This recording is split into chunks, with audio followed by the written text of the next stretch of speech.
नमस्कार दोस्तों, स्वागत है आपका हमारे इस यूट्यूब चैनल पे। और हम वन लाइनर की सीरीज में आगे बढ़ते हैं आज। और आज का जो टॉपिक है वह है भारत और विश्व का भूगोल। जितने सारे वन लाइनर क्वेश्चन होंगे रिवीजन के लिए, उनमें से भारत से संबंधित होंगे और विश्व के भूगोल से होंगे। ठीक है, तो टाइम ज़्यादा ना लेते हुए हम आगे बढ़ते हैं। सबसे पहली इसमें हाँ, एक चीज़ बताना चाहूँगा मैं कि ये सारे वन लाइनर जो हैं तो यूपी ट्रिपल एस सी पेट के एग्ज़ाम में और यूपी टेट के एग्ज़ाम में, और जो ये छोटे मोटे एग्ज़ाम होते हैं जैसे बैंकिंग है, रेलवे है, ठीक है, और पीसीएस है।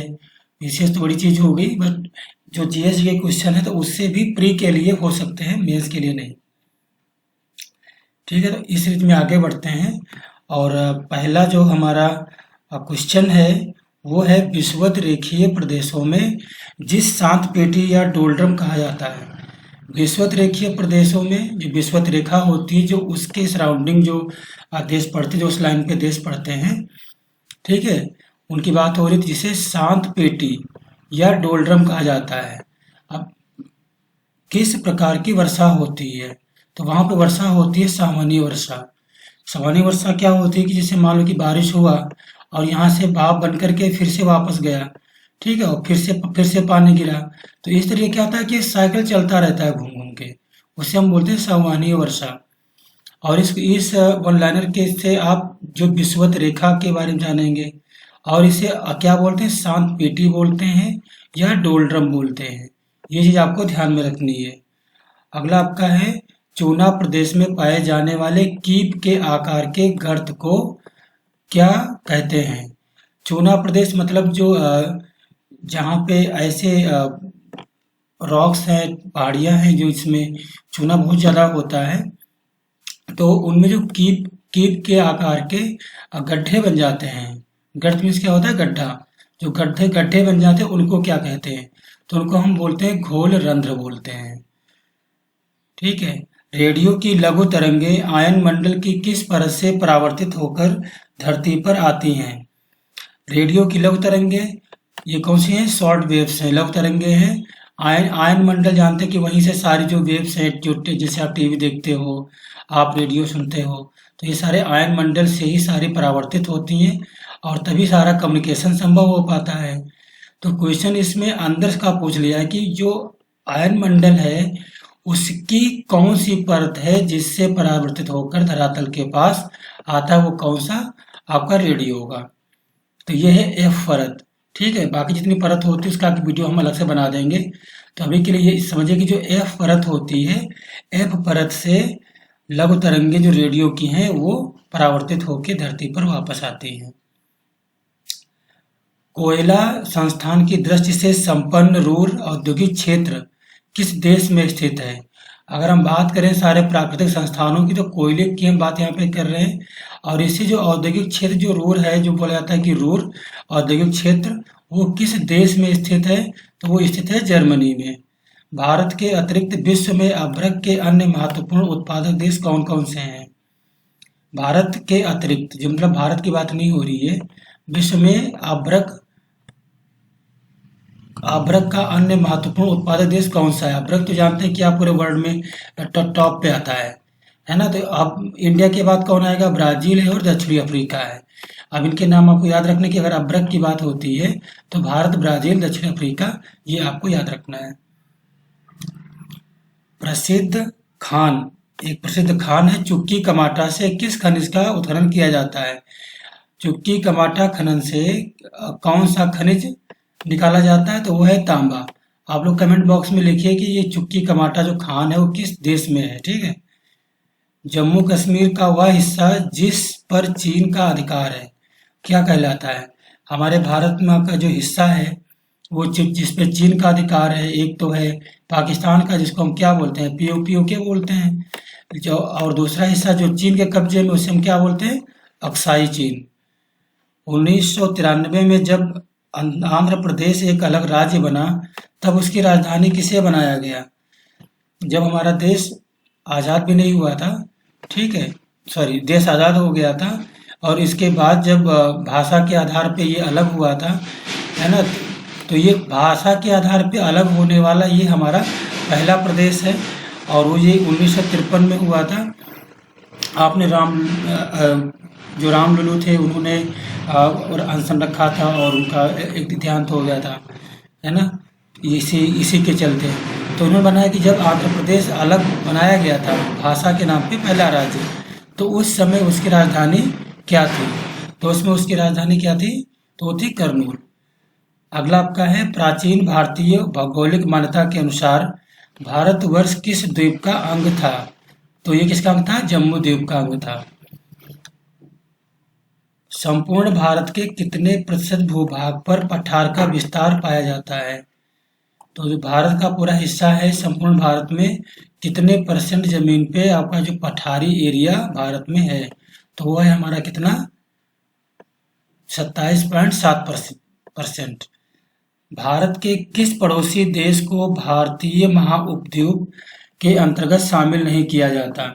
यही भारतीय प्रायद्वीप बोलते हैं। अगर हम भारतीय उपमहाद्वीप की बात करें, प्रायद्वीप की बात करें, तो इनमें से जो श्रीलंका है, ठीक है, ये हमारे भारतीय उपमहाद्वीप में नहीं काउंट होता, जबकि वो हमारे देश के बिल्कुल नीचे ही बना हुआ है। पंख के रूप में निक्षेपित होने वाले अगाध सागरीय निक्षेप को किस नाम जाना जाता है? पंख क्या होता है? कूड़ा कचरा, मल। तो वो जो अलग होकर के सागरीय निक्षेप, ठीक है, जो समुद्र की लहरों के द्वारा जो इकट्ठा होता है किसी एक जगह पे, उस पंख का जो इकट्ठा हुआ पूरा निक्षेपित जो चीज है उसे हम क्या बोलेंगे? उसे हम बोलेंगे ऊज। ठीक है, चलते हैं अगले पेज में। तो यहाँ पे है पहला, समुद्री जल के आंतरिक भाग में ठंडे अधिक घनत्व वाले जल के नीचे बैठने से उत्पन्न होने वाली गति को क्या कहेंगे? देखिए, दो चीजें होती है कि सबसे ज्यादा समुद्र में जो सनलाइट होता है उसका प्रभाव पड़ता है, तो ऊपर की जो पानी की सतह होती है वो गर्म हो जाती है ना, और उसके नीचे क्या होता है कि अगर आप जाएंगे बहुत नीचे तक तो समुद्र की गहराई बहुत ज्यादा होती है, तो कुछ एरिया जो होता है वो ज्यादा ठंडा हो जाता है एरिया। तो जैसे ठंडा होगा तो ये मान ठंडा होगा तो इसका घनत्व बढ़ जाएगा, ये बर्फ बन जाएगा। तो ये समुद्र में क्या होगा कि ये पानी के नीचे सतह में जाएगा। जब ये जाएगा इस तरफ को, तो जो यहाँ पे पहले से पानी इकट्ठा है तो वो क्या होगा कि वो भागेगा ऊपर को इस तरीके से, है ना। तो ये जो गति यहाँ पे पैदा होगी, इस गति को हम क्या कहते हैं? ये गति को क्या कहेंगे? हम क्रीप कहेंगे। ठीक है, तो ये आपको इससे समझ में आ गई क्रीप गति, जो ये जो मोशन हो रहा है यहाँ पे, ये आपका क्या है? क्रीप। विश्व का सबसे चौड़ा महाद्वीप मगन तट किस महासागर में स्थित है? अगर हम देखें कि ये विश्व का जो सबसे चौड़ा महाद्वीपीय मगन तट किस समुद्र में मिलता है, तो वो है हमारा आर्कटिक महासागर। मंगोलिया में विश्व का सबसे बड़ा शीत मरुस्थल है। शीत मरुस्थल सबसे बड़ा कहाँ पे है? मंगोलिया में है। ठीक है, तो वो किस नाम से, उसका नाम क्या है? उसका नाम है गोबी। बढ़ते हुए नदी जल द्वारा निम्नलिखित आकृति विहीन मैदानों को किस नाम से जाना जाता है? तो इसमें क्या है कि बढ़ते हुए नदी जल द्वारा जब बाढ़ आती है, ठीक है, समझिए इसको ऐसे, जब बाढ़ आती है तो जब बाढ़ आती है पानी बहुत जगह फैल जाता है, तो ये कहीं की मिट्टी जो है कहीं कहीं नदी डालती है, इसके एक किनारे से मिट्टी काटते दूसरे किनारे पे लेके जाती है। तो क्या होता है कि जब वो पानी चला जाता है तो उससे वो जहाँ तहाँ मिट्टी के ढेर या ऐसे कुछ चीजें मैदान बन जाते हैं, तो उसे किस नाम से जाना जाता है? तो वह है पेनी प्लेन। ठीक है, बाढ़ से जब नदी में बाढ़ आती है तो पानी फैलता है, जब वापस जाता है तो उसे मैदानी एरिया बन जाता है, तो ऐसे मैदानी एरिया को हम क्या बोलेंगे? पेनी प्लेन बोलेंगे। भेड़ पीठ शैल या रासमनोटा का निर्माण हिमानी के किस क्रिया द्वारा होता है? हिमानी क्या होता है? जहां से नदियां निकलती हैं, बहुत सारी बर्फ होती है और यही पिघलती है ग्लेशियर, तब जाके मतलब नदियों का निर्माण होता है। तो इसमें ये कह रहा है कि भेड़ पीठ शैल, जो एक मतलब जो बर्फ का है उसमें भेड़ पीठ शैल बोलो या रास मोटोनो बोलो, ये दोनों एक ही चीज है। तो ये कहते हैं हिमानी की किस क्रिया द्वारा निर्मित होती है? तो ये है अपर्दन। उसका अपर्दन होता है तब ये आकृति जो है बनती है हिमानी में। नॉर्वे के तट के निकट स्थित छोटे छोटे द्वीपों की पंक्ति को क्या कहते हैं? अब जो नॉर्वे देश है, इसके नॉर्वे देश के जो आसपास छोटे छोटे द्वीप बने हुए हैं एक लाइन से, उन्हें क्या कहेंगे? तो उनको हम बोलेंगे स्केरी गार्ड। स्केरी गार्ड क्या है? छोटे जैसे अपना अंडमान निकोबार जो समूह है, तो ऐसे ऐसे छोटे छोटे समुद्र में द्वीप हैं एक लाइन से, ठीक है, तो उनको हम क्या बोलेंगे? Scary guard. एक संकरी गहरी तीव्र ढाल युक्त किनारों वाली नदी घाटी के किस नाम से जाना जाता है? एक सकरी मतलब बहुत पतली, ठीक है, गहरी और तीव्र ढाल युक्त किनारों वाली नदी। जैसे कोई नदी है किसी पहाड़ से निकली है और वो उसको काट नहीं पा रही है, तो क्या है कि वहाँ पे बहुत पतली हो गई है लेकिन वो गहरी बहुत है और बहुत तेज ढाल है। तो ऐसी नदी घाटी को हम किस नाम से जाना जाता है? तो वह कैनियन। ठीक है, आप देखिए कि अपने कमेंट कीजिए कि ग्रेट कैनियन किस नदी में बना है और ये किस जगह पे है। संसार के महासागरों में से किस महासागर में द्वीपों की संख्या सर्वाधिक है? ठीक है, ये तो क्वेश्चन आपको बहुत इजी समझने में कि ऐसा कौन सा महासागर है जिसमें द्वीपों की संख्या बहुत ज्यादा है? तो है आपका महासागर। और सारे महासागरों में भी बड़ा सबसे कौन है? प्रशांत महासागर। अफ्रीका महाद्वीप में प्रवाहित होने वाली सबसे लंबी नदी कौन सी है? अफ्रीका महाद्वीप में जो बहती है सबसे लंबी नदी वो कौन सी है? नील नदी। ठीक है, और सबसे चौड़ी नदी का नाम बताइए आप। ठीक है, एक तरीके से अमेजन याद रख सकते हो उसके लिए आप। अगला पॉइंट आपका है क्रा नहर। यहाँ बात हो रही है क्रा नहर की। क्रा नहर किस देश में स्थित है? तो क्रा नहर कहाँ पर स्थित है? थाईलैंड में। आप याद कीजिए कि आपका जो एक इरी नहर है वो कहाँ स्थित है ना? कील नहर कहाँ पे है? और उसके बाद एक और आता है आपका पनामा नहर। ठीक है, पनामा नहर, और ये पनामा हो गया आपका, और उसके बाद आपका आता है स्वेज नहर। ठीक है, तो स्वेज नहर, ये सारी जो नहरें हैं स्वेज नहर, और ये सारी नहर कहाँ पे है, किस समुद्र को कनेक्ट करती हैं, किस देश में है? ठीक है, इनकी एक बार लिस्ट बनाइए आप लोग। ठीक है, इससे थोड़ा याद करने में आपको आसान रहेगा। इरी एवं ओंटेरियो झीलों के बीच कौन सा जल प्रपात है? ठीक है, तो इरी और ओंटेरियो झील के बीच में कौन सा झरना गिर रहा है, जो जलप्रपात है वो है नियाग्रा जलप्रपात। ओक्टास मापनी का उपयोग क्या मापने के लिए किया जाता है? हम ऐसी कौन सी चीज नापते हैं ओक्टास नापने वाले यंत्र से? ओक्टास मापनी से। तो ये हमारा मेघाच्छादन, मतलब बादल जो घिरते हैं वो चीज। उच्च दबाव वाली हवाएं जो केंद्र से बाहर की ओर चलती हैं क्या कहलाती हैं? उसे कहते हैं प्रतिचक्रवात। और बिल्कुल इसका उल्टा क्या होता है? चक्रवात होता है। अब ये जो है उच्च दाब वाली हवा जो केंद्र से बाहर, मतलब अगर मान लीजिए कि ये एक सेंट्रल है यहाँ पे, ठीक है, तो जो हवाएं हैं वो क्या होगा? केंद्र से बाहर, मतलब ये जो ऐसे घूम करके जो इनकी गति होगी ना वो बाहर की तरफ गई होगी, वो हमारा होता है प्रतिचक्रवात। और जब चक्रवात होता है तो बाहर से अंदर की तरफ को जो है हवाओं का प्रेशर होता है। ठीक है, चक्रवात प्रतिचक्रवात। न्यूजीलैंड में उच्च पर्वतीय क्षेत्रों में उतरने वाली गर्म शुष्क एवं धूल भरी स्थानीय हवा को किस नाम से जाना जाता है? अब बात हो रही है न्यूजीलैंड में। ठीक है, जो ऊंचे पहाड़ है वहाँ, जो ऊंचे पहाड़ी क्षेत्र का है वहाँ पे गर्म शुष्क और धूल भरी हवाएं चलती हैं, उसे हम क्या बोलेंगे? नार्वेस्टर। तो नार्वेस्टर न्यूजीलैंड, पर्वतीय क्षेत्र, गर्म शुष्क, धूल भरी, ये चीज आपको याद रखनी है। विश्व विशाल वलित पर्वतों की रचना आज से लगभग कितने मिलियन वर्ष पूर्व हुई थी? ठीक है, कह रहे जो वलित पर्वत क्या होते हैं? वो एक तरीके से फोल्डेड होते हैं इस तरीके से। ठीक है, वो हमेशा क्या है कि जो ऊंचाई बढ़ती रहती है, जो टेक्टोनिक प्लेट्स हैं, तो मान लीजिए एक नीचे है इस तरीके से और ये ऊपर है, तो ये ऊपर इस तरीके से वो मतलब बढ़ती रहती है, धरती का जो साइज है ऐसा हो जाता है। तो विश्व में जो सबसे बड़ा वलित पर्वत की रचना है वो आज से कितने साल पहले हुई थी? तो आपका हुआ था वो 30 मिलियन वर्ष पूर्व। उन स्थानों की मिलाने वाली रेखा जहां भूकंप एक साथ आते हैं क्या कहलाते हैं? सहभूकंप रेखा। सहभूकंप रेखा क्या हुआ कि एक लाइन जहां हर जगह ज्वालामुखी एक लाइन से फट रहे हैं। ठीक है, तो उसको मिलाने वाली जो रेखा है उसे हम क्या बोलेंगे? सहभूकंप रेखा। पृथ्वी के ध्रुवों के घनीभूत हो जाने से बनी चट्टानों को क्या कहते हैं? तो हम क्या बोलेंगे? आग्नेय चट्टान बोलेंगे। पृथ्वी के ध्रुवों के घनीभूत मतलब जो पृथ्वी का जो अंदर लावा होता है, ठीक है, वो कहीं पे जाके चट्टान के अंदर जम गया है, ठीक है, तो उसे हम क्या कहेंगे? उसे हम आग्नेय चट्टान कहते हैं। आपका अगला पॉइंट है पृथ्वी का ध्रुवीय व्यास उसके विषुवतीय व्यास से कितना कम है?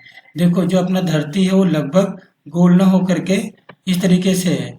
अब मान लो यहाँ पे आपका उत्तरी ध्रुव हो गया, यहाँ पे आपका दक्षिण ध्रुव हो गया, तो ये इस तरीके से बता रहा है कि जो आपका विषुवतीय व्यास है, मान लो जो आपका ये जो व्यास है, ठीक है, तो इस व्यास से कितना कम है? हमने थोड़ा सा उल्टा बना दिया। आपका धरती का जो साइज होगा लगभग स्फेरिकल होगा इस तरीके से, ठीक है।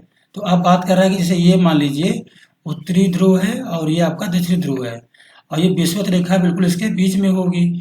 तो ये विषुवत रेखा जो है, ठीक है, ये कितनी बड़ी है और ये कितना बड़ा है? तो उत्तरी ध्रुव से दक्षिणी ध्रुव को मिलाने वाला जो लाइन है इसे हम क्या बोलेंगे? व्यास बोलेंगे। तो ये जो लाइन है तो इससे कितना कम है? तो ये 43 किलोमीटर कम है, ठीक है। अगला हम देखते हैं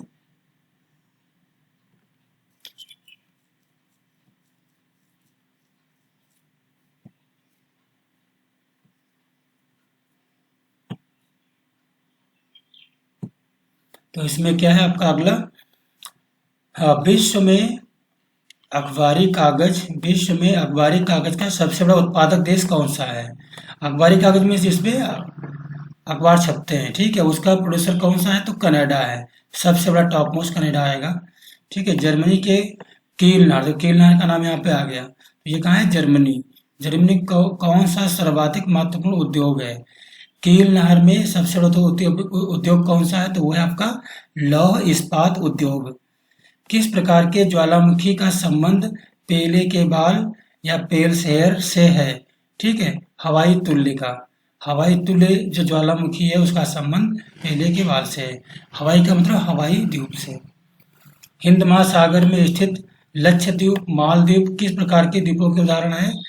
अब जो अपने जो हिंद महासागर अपना है उसमें लक्षद्वीप भी है, मालदीव भी है। तो ये अगर बात की जाए कि जो द्वीप हैं तो वो किस प्रकार के द्वीप हैं? तो कोरल या प्रवाल द्वीप हैं वो। मंगल एवं बृहस्पति ग्रहों के बीच चक्कर लगाने वाले अत्यंत लघु आकार के आकाशीय पिंड को किस नाम से जाना जाता है? तो होता है क्षुद्र ग्रह, ठीक है। मंगल और बृहस्पति ग्रहों के बीच में होते हैं, आपको ये हमेशा जो है याद रखना है और लगभग आ ही जाता है हर एक एग्जाम में। यदि दो स्थानों के बीच समय में अंतर 2 घंटे 20 मिनट है तो देशांतर में कितना होगा? कितना होगा? 35 डिग्री का। इसके ऊपर 1 डिग्री में कितना क्या होता है, गेज होता है, क्या होता है, इस पे हम एक अलग वीडियो बनाएंगे। तो उसमें आप कई जगहों का एक साथ में टाइम निकाल सकते हैं कि हाँ, जैसे हमारा गुजरात में कितना टाइम हुआ तो उसके हिसाब से हमारा अरुणाचल में कितना टाइम होगा, है ना। और जो हमारा जो टाइम स्टार्ट होता है वो 5:30 पे क्या है, क्या चीज़ ये है, जो जो जो स्टैंडर्ड समय है, ठीक है, वो किस तरीके से मानक होता है उसका हम आप वीडियो अलग से बना देंगे। पृथ्वी से भूगर्भ की ओर जाने पर गहराई के साथ तापमान में कितनी वृद्धि होती है? ये कह रहे हैं कि जैसे मान लो कि ये एक तरीके से धरती है और ये इसका सतह हुआ और यहाँ से जब आप अंदर की तरफ जाओगे इसके अंदर, ठीक है, तो भाई अंदर क्या है आपका पता है कि जो अंदर पूरा पूरा प्लास्टिक फॉर्म में है, लावा है पूरा भरा हुआ, है ना, कोर में। तो इसमें जो इसका टेम्परेचर है आप 1 डिग्री सेल्सियस हर 32 मीटर पे बढ़ जाएगा। मान लीजिए कि जैसे आप यहाँ पे जाते हैं, मान लीजिए कि जैसे ही आप 32 मीटर पार करेंगे तो 1 डिग्री सेल्सियस टेम्परेचर बढ़ जाएगा। इसके बाद फिर से आप जाएंगे तो ऐसे ये बढ़ता रहेगा बहुत माइनर उसमें अंतर में। तो 32 मीटर पे 1 डिग्री सेल्सियस तापमान बढ़ेगा जब हम धरती के अंदर जाएंगे तब, ठीक है। तो ये कुछ है पार्ट 1। और वीडियो कैसा लगा, हमें आगे बनाना चाहिए इस पे या इसको और कुछ मॉडिफाई करना है तो आप लोग कमेंट बॉक्स में ज़रूर कमेंट कीजिए और चैनल को सब्सक्राइब कीजिए, शेयर कीजिए ताकि अन्य लोगों तक पहुँचे, ठीक है। धन्यवाद, जय हिंद।